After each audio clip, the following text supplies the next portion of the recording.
To rebels with causes. Well, I'm going to tell you about a rebel. I know. A rebel with a cause. Rebel with a cause. It started many years ago. You may recognize that face. I knew that I was a rebel way back when, and I didn't know it when it happened. I was just being me. I was getting ready for my first communion. So, we have any of you know what that is? It's one of the sacraments in the Catholic Church. You get ready for your first communion. And as part of preparation for that sacrament, we had to do our first confession. Right? So here I am, about 7 years old, and I felt like I always had a pretty good relationship with the big guy, with the man in the clouds and, with God. I mean, I had a one-on-one with him. And now all of a sudden, I'm in church and I'm getting ready for this big sacrament. It's a big deal. And I've got to go to confession, and I find that I can no longer speak to God myself. See, the priests and the nuns told me that I now have to go through somebody else to be able to speak to God. And I thought, well, that just doesn't make any sense.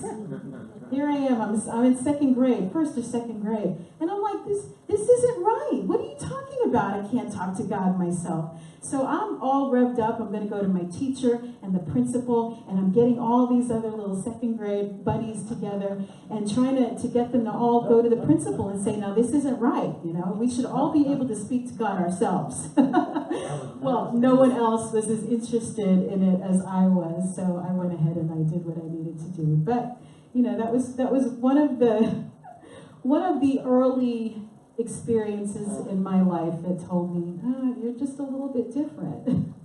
A little different. My husband likes to say that I have, what is that, honey?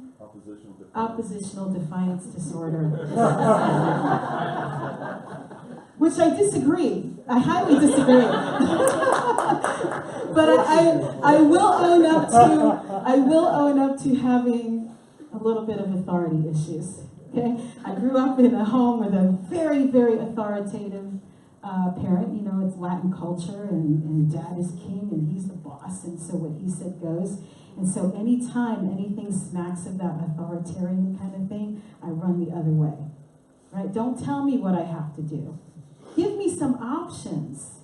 Give me options. I'll probably choose one of them, but don't ever tell me what to do. Can anyone else relate here? Any other rebels in this room? Oh, okay. Well, that's just, so you know a little bit about who I am, and I have a feeling I'm talking to a friendly crowd here. Right? That we all have a little bit of that rebel in us. That as soon as someone tells you need to do it this way, here was another one. This one was really good. This is a couple of years ago, maybe 3 years ago. We were actually supporting our daughter who was in the sheriff's office, and she was going for a position on the road. So she had to do the obstacle course and do all this physical stuff to get ready. And so I did the obstacle course. Well, I say that I did it, but kind of loosely saying I did the obstacle course. Anyway, I came into church the next day, and I was a little bit sore, and I was all excited to tell people I had done the obstacle course. And this one person looks at me and she says, don't you know you're not supposed to do that at your age? At my, excuse me? Maybe you don't do that at your age, but I'll show you. And so here we are, 40 pounds later? Yes. And I'm so excited to tell you I went to Sky Zone and I climbed the rock wall and did all those things that I'm not supposed to do at this age. So there we go. So I have a little rebel in me. There's a little rebel in me. But I'm a rebel with a cause. There's always a cause. I don't just rebel just for the heck of it. It's always for a good reason. And so I want to share with you some of the work that I've been doing at the Marion County Correctional Institute. How many of you know that we do this? There's a group of us here. There's Gail and Ron and Lita and a bunch of us that volunteer, and we go over to, started out at the men's prison. Now we are also working out at the women's prison. And there's a whole lot of rebels there. Let me tell you. It humbles me because I see these people who've made mistakes in their lives, and some of them have had difficult backgrounds and things, and I know when I'm there that there, but for the grace of God, go I. any number of mistakes that I made throughout my life that could have had me be in that same place. So I want to tell you about a gentleman that I've been working with. I'll call him Jim. Jim, when we met about 2.5 years ago, Jim looked like The Walking Dead. His skin was gray, his eyes were sunken, dark circles.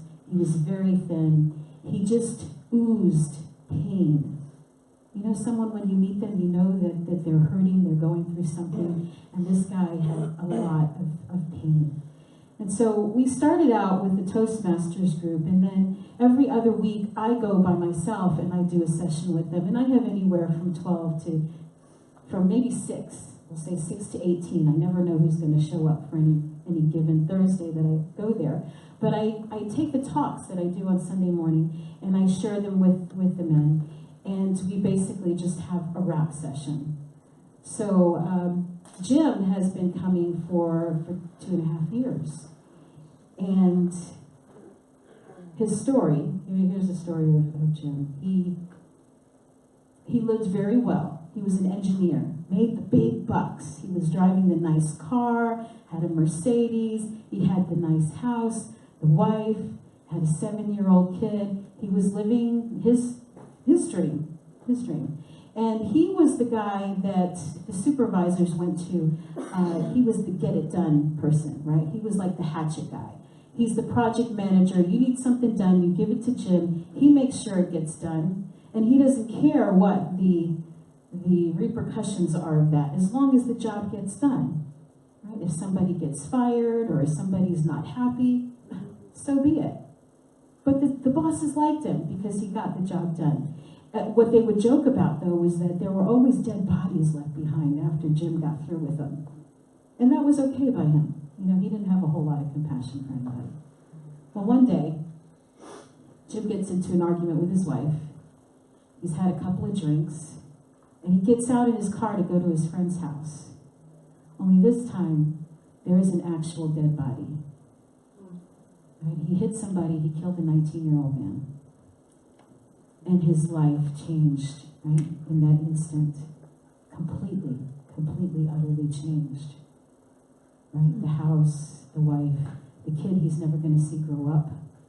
Right? Because he got a 15-year sentence. His son was 7 years old, so do the math.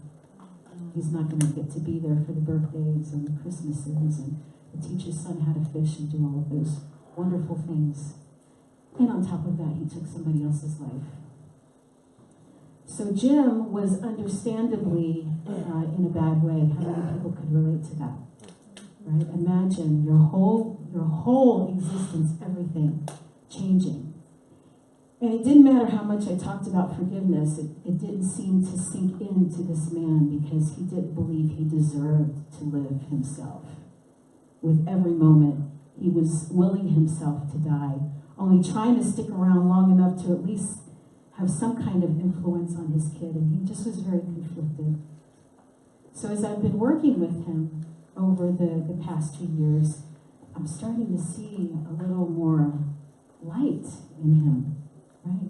He's got a little more weight on him. You notice his cheeks are a little pink now. He's doing more things in the Toastmaster group. He's playing music, and he's seeming like he's starting to come back to life. And he's written me these wonderful testimonials after the sessions. So I feel like, wow, I think I'm getting through to this guy. And he's really has been my challenge. He's been my challenge. He was in probably the darkest place, the deepest despair. And I thought to myself, if the things that I believe that have worked for me, right, if I can teach this to this man and it can make a difference, back behind the razor wire and the barbed wire of the fence, if I can make a difference there, I can make a difference anywhere. And so I'm very encouraged that I'm seeing this new thing in Jim. So I was there about 2 weeks ago, 2-3 weeks ago, and we start our session the way we always do, but I got a sense that it was going to be a little different that day. It didn't go exactly right. So I put my curriculum to the side, and I said, let's just see what opens up in the meeting. And Jim said, can I ask the guys a question? I said, have at it. You know, I've been waiting for these guys to take ownership, and you run your own meeting. That would be the most awesome thing, right? So he says, I want to ask the guys, what do you think leadership is? What does leadership mean to you? I said, well, have at it. You know, so he asked one by one, then we went around the room, and the guys just shared the most awesome stuff, all the things that you want people to know and to think and believe about leadership. Like, here these guys are having this discussion, you know, behind bars. And it was things like integrity, it was competence, it was authenticity, it was honesty, it was all the things that you would want in a leader. I was so proud of these guys. And Jim was running the whole meeting. He ran the whole show. So then one of the guys brings up, and I finally figured out why this was so important to him. Apparently there had been an incident a week or so before in one of the large areas. You know, they were playing music that day in the big common area. And Jim is a musician as well, so he's playing, and this other, one of the inmates comes in the room and just goes off on him in front of all these other guys. Now, you know that's a setup for a disaster, right? Or for someone to end up in solitary or some kind of fist fight. Something was going down. But Jim handled it very differently.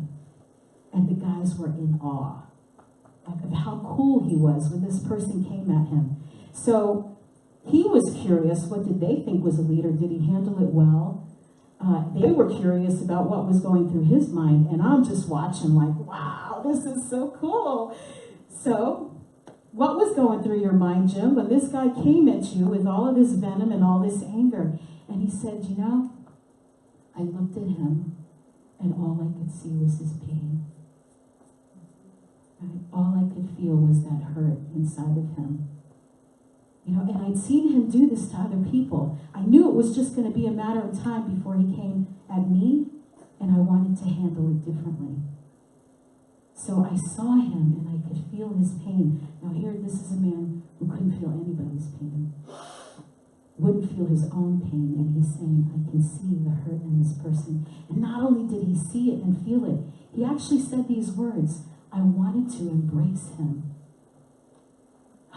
I couldn't believe I was like in a prison right behind bars. I wanted to embrace him. And for him to say this in front of his peers was everything. He said, you know, we had that conversation about compassion. And I could feel it finally. And I knew that was what he needed. So, I have to say, I feel like the job got done there. Right? He got the message. And not only did he get it for himself, you know, he's in leadership positions in the Gavel Club, and he's a standout amongst those men. All of the guys in my group are. And we talk about changing the culture behind bars. See, when I started working with them, I thought I was giving them skills that they would be able to use when they get out. Well, some of them are going to be there 5 years, 10 years, 15 years more. So they have to be able to use the skills now, behind bars. And that's exactly what they're doing, and they're changing the culture of that place. And I couldn't be more excited and more proud of that. Though he's the one that's doing the work. He's doing the work. I'm just facilitating, right? I'm giving him the tools, I'm giving them the practices, I'm giving them the ideas that were shared with me. I'm not talking special revelation here. I'm talking about things that I learned myself in this very room from other teachers, from other mentors, from people who paid it forward to me, that I now pay it forward to them, and they're paying it forward to others. And that's what I have to believe, and what I hope and what I dream is going on with each and every one of us in this room. Because this is our vision. This is our vision here. Our vision at Oak Brook Center for Spiritual Living. I'm not talking about the bigger community. This is just us, and we're part of, for our first-time visitors and people who don't know what this is all about, we are part of a larger worldwide movement. There are centers for spiritual living and unity centers and divine science all over the country, all over the world. So we're not the only dreamers. Okay? And here is our vision here for Oak Brook, for our center right here. By 2020, Oak Brook is recognized as a model center for spiritual living, as evidenced by the transformational impact we are having on our community in here. That means each and every life in this place is changing, is transforming in the ways that you are consciously directing. Right? That you get to call the shots. This is what I want from my life. These are my goals. These are my dreams. This is what I want. And we in this place give you the tools to do that. Right? So we're having a transformational impact on our own spiritual community, on the larger CSL community. That means I want the other CSLs, the folks over in Burbank and in Delaware and my friends in Boston to be looking at us and saying, what are you guys doing? Right? And we want to do what you're doing. We want to have that same kind of impact. So I want to have that. I want for us to have that kind of impact on the CSL organization and the community at large. The community at large. So hashtag 5,000 means that we'd like to see 5,000 people touched by this teaching, by what's coming out of here at Oak Brook within the next 2 years. 5,000 people a month. Y'all think we can do that? Yes. I think certainly with video, with a lot of different ways, that we will be doing that by 2020. And I'm stating that. It's our vision. What's that? When we decide. When we decide. We have decided that because that's the vision that we came up with as a group last year. Now we'll be revisiting this year and see how we want to tweak it, see how we want to change it, because your vision and your mission should be reviewed on a regular basis. So that's what we're going to do. Is that what we're about? And so now I'm really excited about, oh, that's odd. Graphics change up on you a little bit. That became a new, a different font than what I created. So that's supposed to say the Ocala Center for Spiritual Living. The Ocala Center for Spiritual Living. Yeah, it doesn't look like that. It just looks cool now. Ocala. It's the Ocala Center for Spiritual Living. So I'm super, super excited about this, just building off of what I feel like has been the success in what we're doing at Marion Correctional. And, you know, that we've got all these seats here, that we've got people watching online. I mean, there are a lot of people now that they walk in the door and I go to introduce myself and they say, oh, I know who you are. Like, really? Yeah, I've been watching you online. Well, of course, because we can do that now, right? We can do that. They can come and check it out and see, is this something I want to get into before I walk in the door?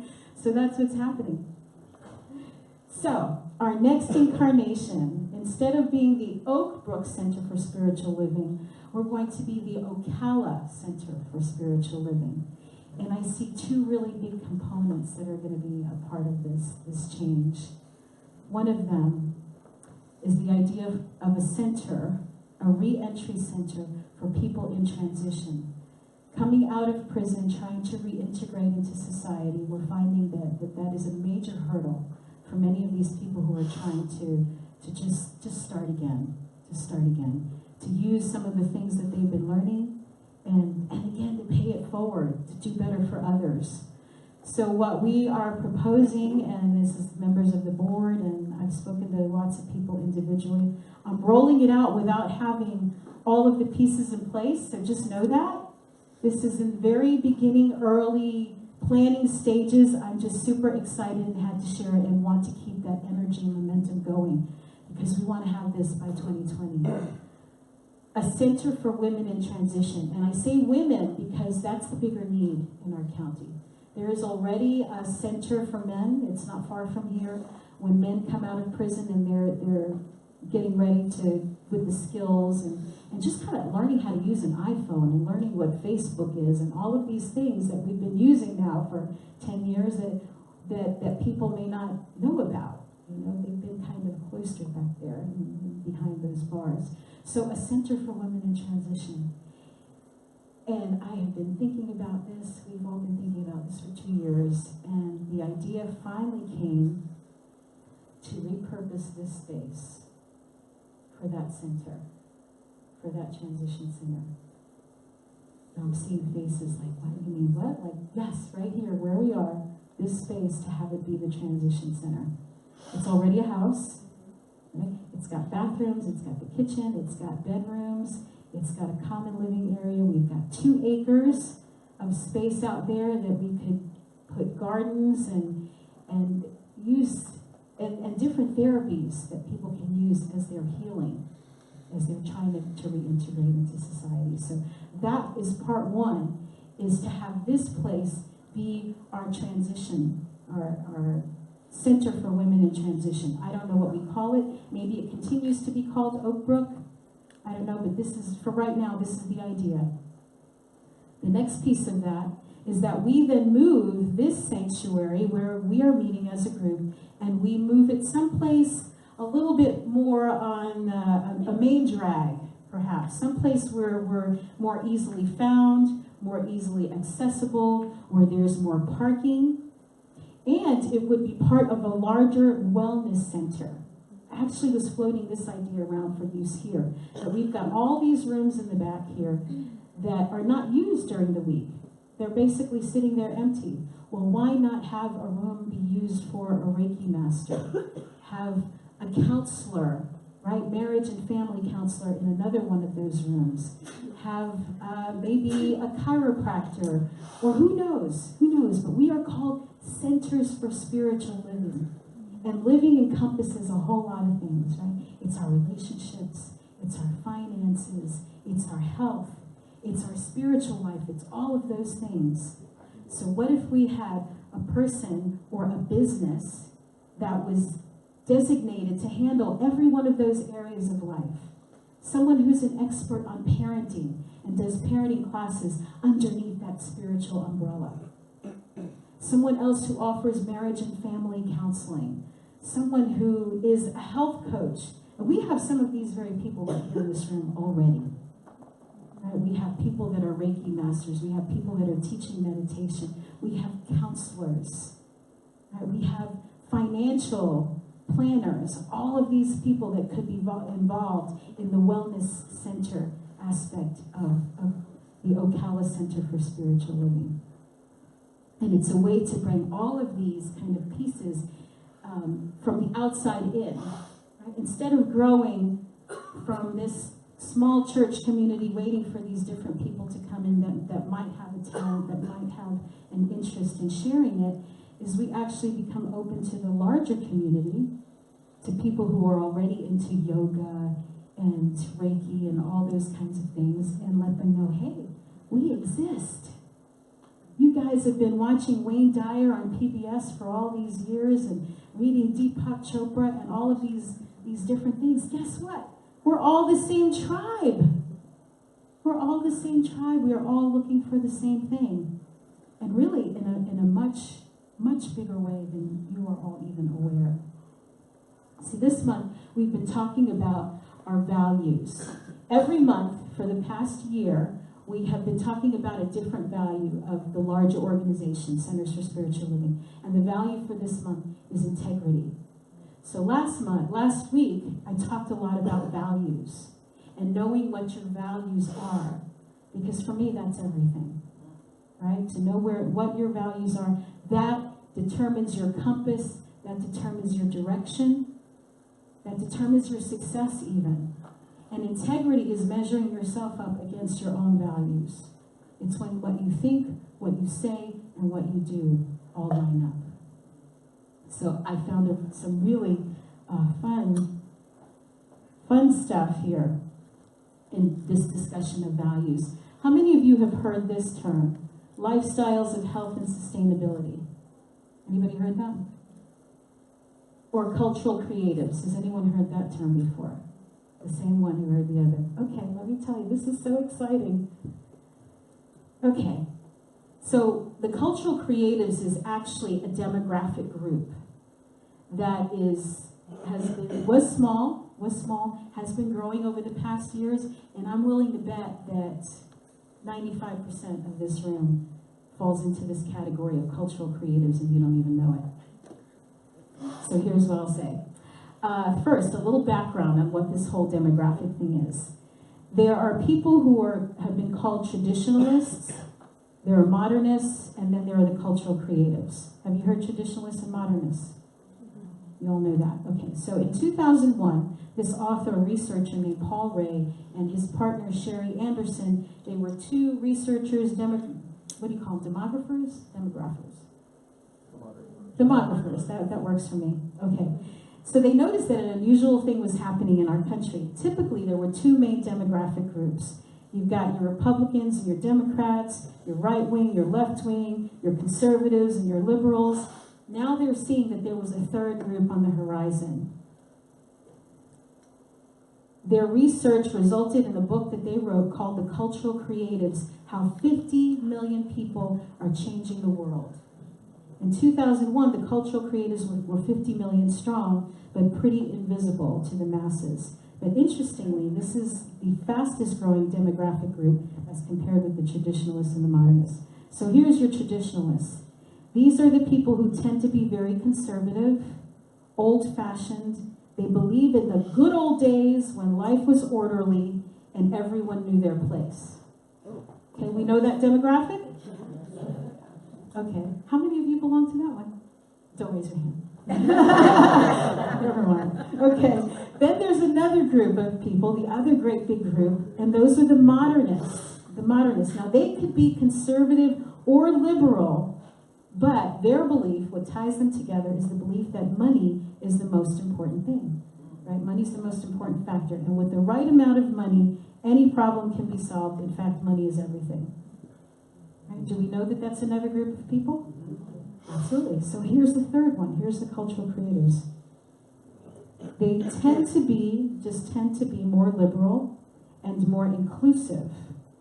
They see an integration between the environment and between people. They are solution-focused and want to find solutions that benefit everyone, not just a small few.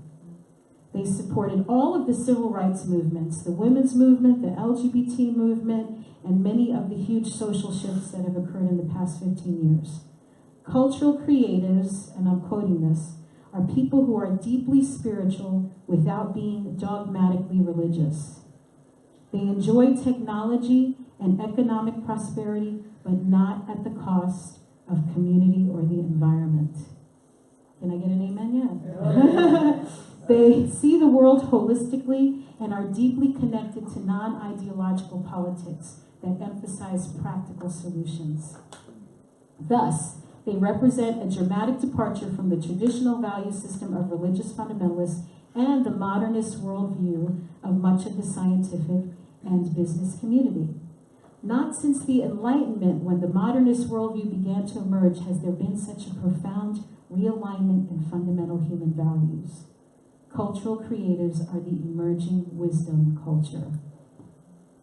Right? So the cultural creatives are that third group that is bridging the gap between the modernists and the traditionalists.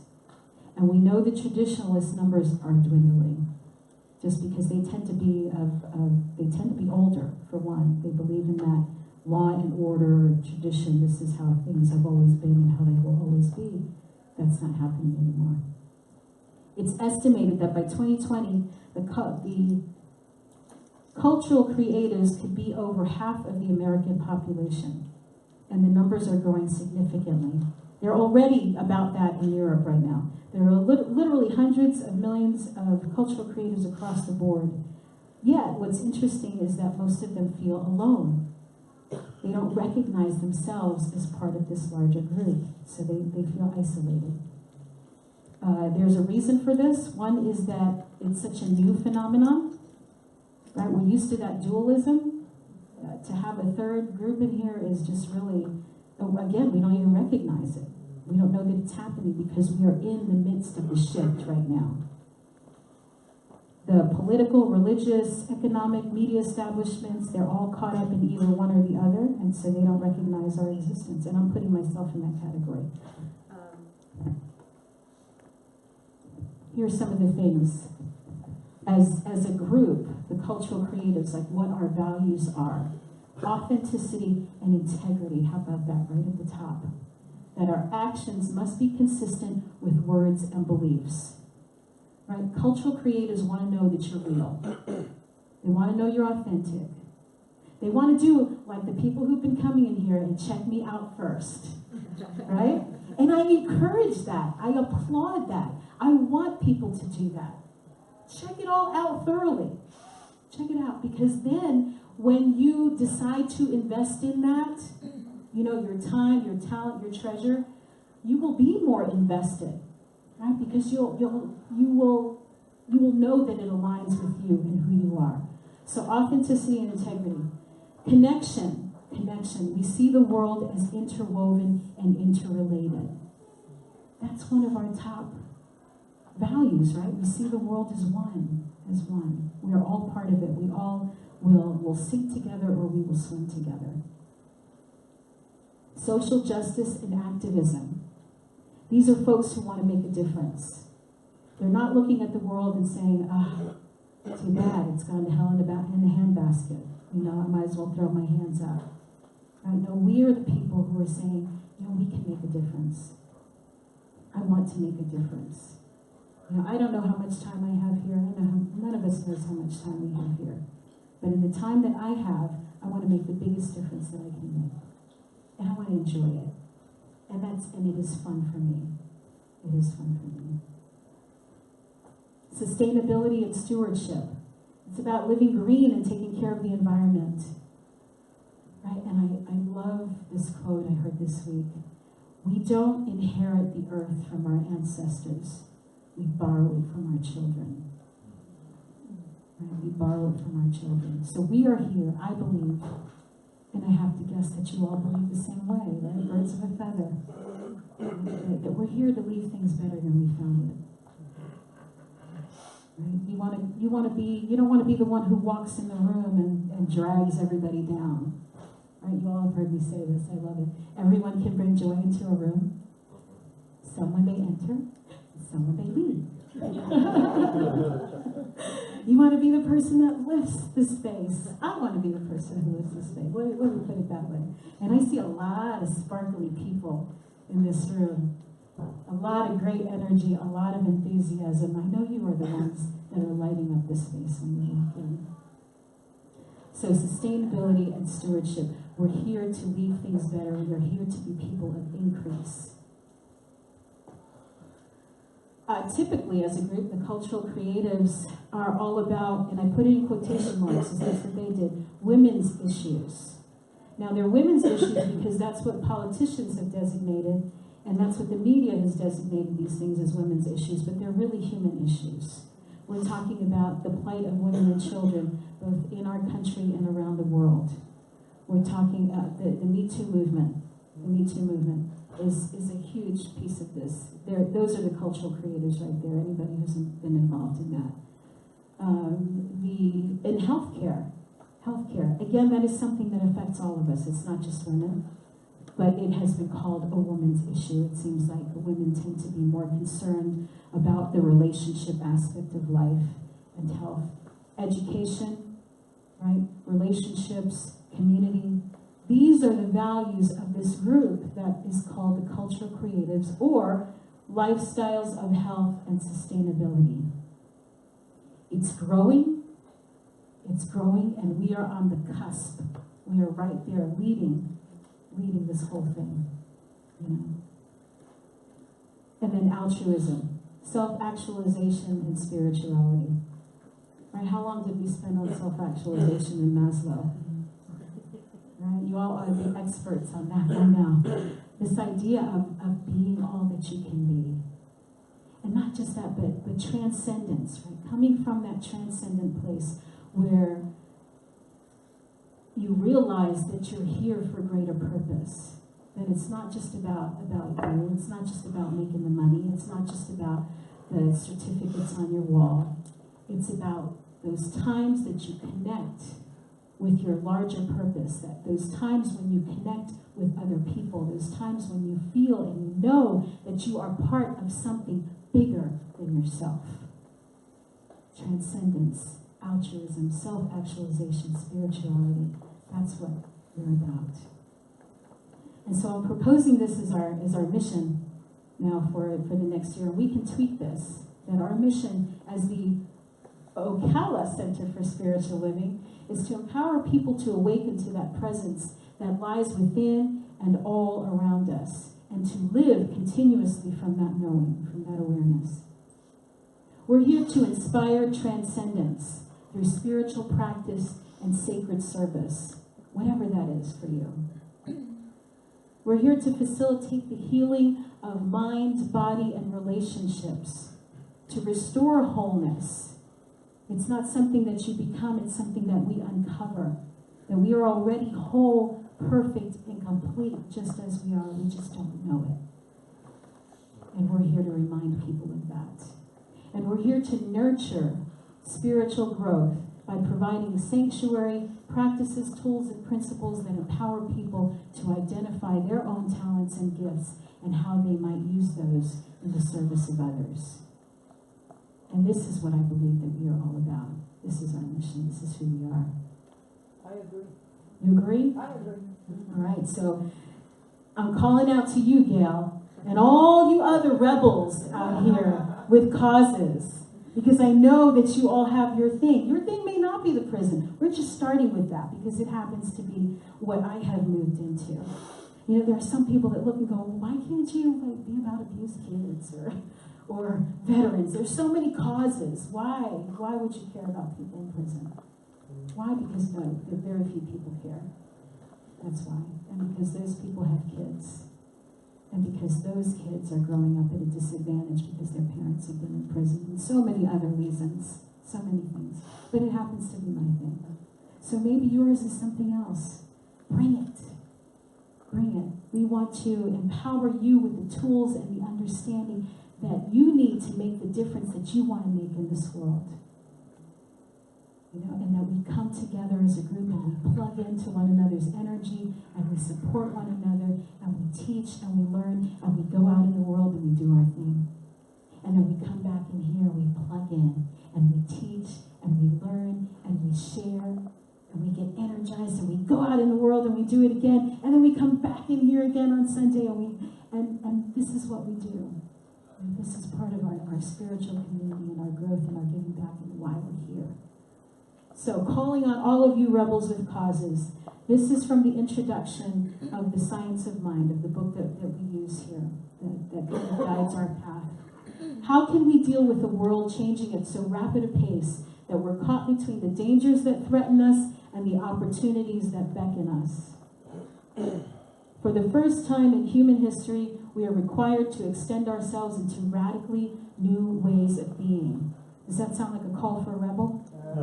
Time for something radically new and different.